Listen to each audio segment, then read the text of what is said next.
and we're officially back. It is, while shooting this video, the second trading day of the year, well, a full trading day, and it has been a crazy one already with oil down 9% over the past 2 trading days. Dollar still stuck in a range, but I'm here to break that down. The festive period was good, but it is even better to be back. So let's jump straight into the video.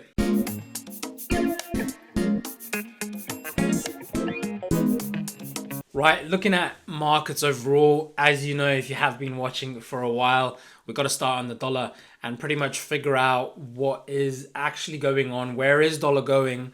More importantly, I want to focus on the higher time frames on this call with everyone. So quarterly time frame has been my focus. We're going to go ahead and delete everything for a second. And I just want to show you that quarterly close. For me, that quarterly close on the dollar index is extremely bearish. We know this has come off the back of inflation possibly peaking both in the US and in Europe, as well as the Federal Reserve announcing a more than likely slower pace of hikes. As you know, they have already done that recently. More importantly, they are at 4.5% now, but they are looking at another 90 to 100 basis points. We had Fed member Kashkari today announcing, I'll put the tweet over here, that the nominal rate target will more than likely end at around 5.4, 5.5 before the Fed will even think about pausing. So looking at dollar overall, we know that the market moves on the expectation. As traders, we often think that it's going to be a knee-jerk reaction every single time, but it's more so the expectation of what something will be in the future, which then prices in to the markets overall. So dollar, very heavy quarterly closure engulfing the prior quarter, which is extremely important, out of the highs, out of a key area of interest over there. Now, for me, I do favor a bit of a move back to 100 on the dollar index, just looking at the daily time frame. We have been very range bound and stuck in a range simply due to the festive period. There's no volume over that time of the year. We understand that most markets are closed for the festive period, and now that we have resumed, it is important for us to figure out where we are heading. Now, for me, looking at that overall, just got an alert on pound yen. Looking at that overall, for me, I do expect to see possibly a move higher on the dollar index with the FOMC later tonight. Nothing really to write home about. I do just think, seeing as we had the JOLTS figure coming out, 400,000 vacancies more than expected, we are more than likely going to have a brief recovery on the dollar, possibly back into 105.50, which is about 1.3% move on the dollar index higher before, in my opinion, a sell-off and a rollover on the dollar. Worst case scenario, as I do have marked out on the quarterly time frame, I would like 108 if I am looking into just literally trade the higher time frames. 108 would be nice, but we really do need a catalyst for the dollar index to move 4% to the upside. So I don't think that is really going to happen. So in terms of probability, folks, that's what we had to do, right? We do not have a magic ball. Can't predict the future, but all we're doing is matching probability to use that in our advantage when we're trading. So possibly back into 105.50 before a rollover to the downside. Now, for me, looking at markets overall, wow, I mean, oil down 5% right now. I was expecting a bit of a correction back into 77 before a possible short.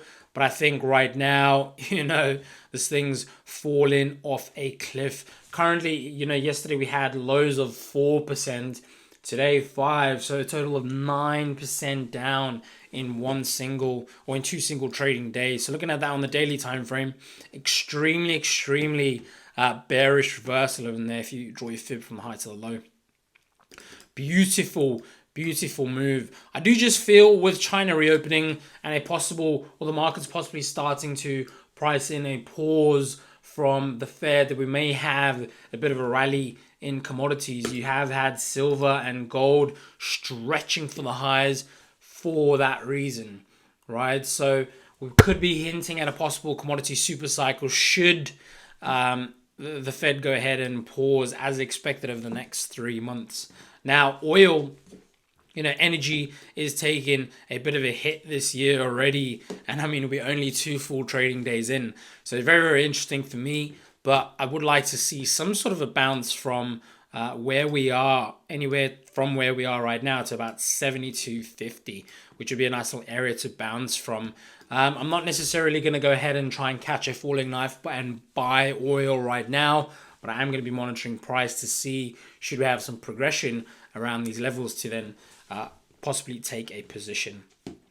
Something I do favor is the yen pairs. The yen pairs have been on a beautiful slide along with the yields. We know bond yields have been crashing to the downside, which has been that driver for dollar yen primarily. And then secondly, you had the Bank of Japan, announcing a bit of stimulus over there, or not stimulus, excuse me, tightening, a crackdown on their stimulus, as we know.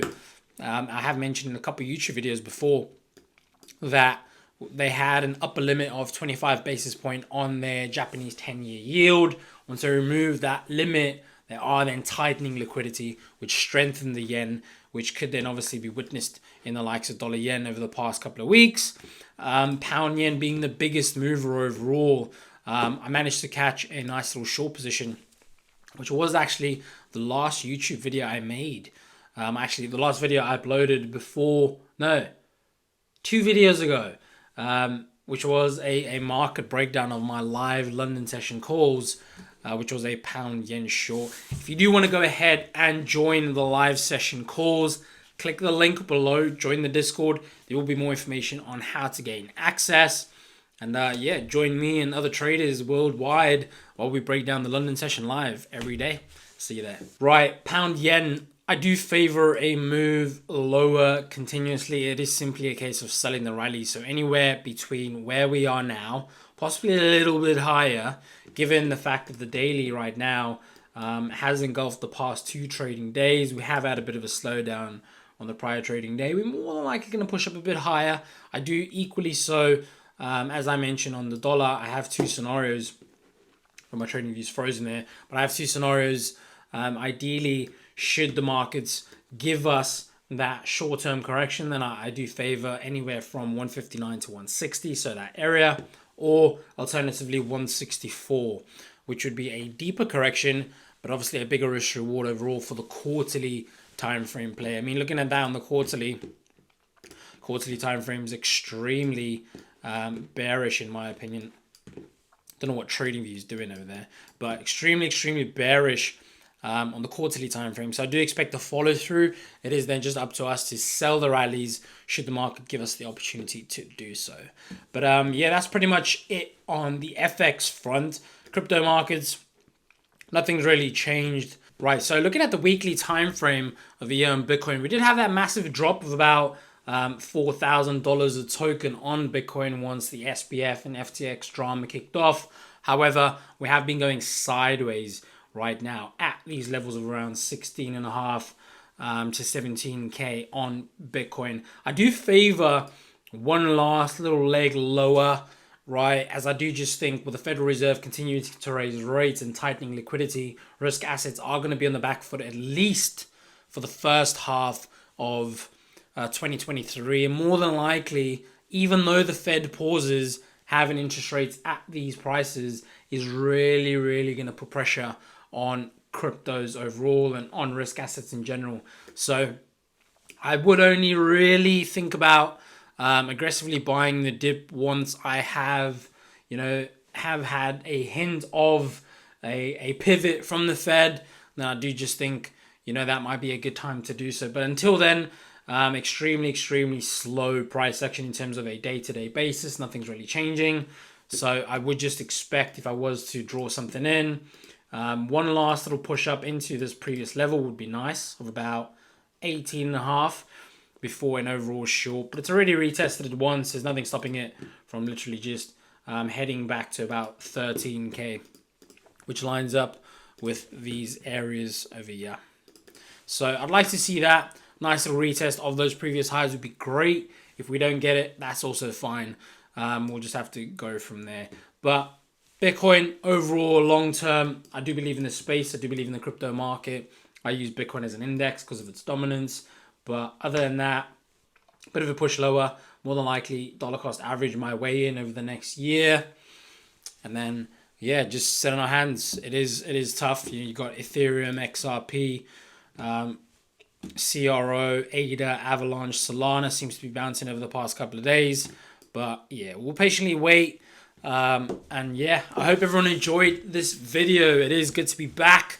I hope you have a great trading week and a great trading year.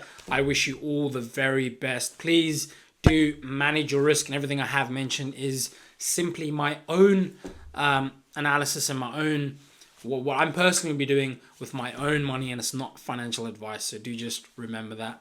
Have a great one. I'll see you all in the next video. Take care. Bye-bye.